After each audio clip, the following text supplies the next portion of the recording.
మీరు కూడా quant small cap లో ఇన్వెస్ట్మెంట్ చేస్తున్నారా? అయితే ఈ video part 2. Part 1 already upload అయింది. ఆ వీడియో చూసిన తర్వాత ఈ వీడియో చూస్తే మీకు క్లియర్ గా అర్థమవుతుంది.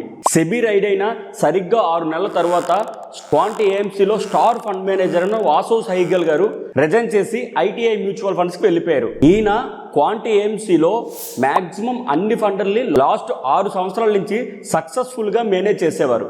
Even quant CEO and director అయిన సందీప్ టండన్ గారు కూడా అన్ని ఫండ్స్లు మేనేజ్ చేసేవారు కాదు.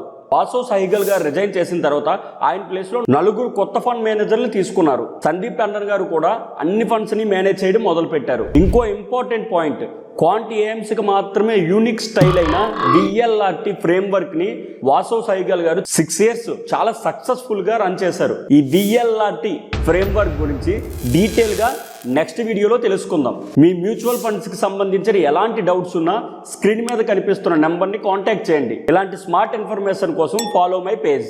ఈ వీడియోలో సమాచారం కేవలం ఆర్థిక అవగాహన మరియు విద్య కోసం మాత్రమే అందించబడింది. మేము ఇచ్చిన ఉదాహరణలు, సూచనలు లేదా సమాచారం పెట్టుబడి సలహాగా పరిగణించకూడదు. ఎందుకంటే మ్యూచువల్ ఫండ్స్ లో పెట్టుబడులు మార్కెట్ రిస్క్ కు లోబడి ఉంటాయి. పెట్టుబడి పెట్టే ముందు స్కీమ్ కి సంబంధించిన దస్తావేజులను జాగ్రత్తగా చదివిన తరువాత మాత్రమే పెట్టుబడి నిర్ణయం తీసుకోండి.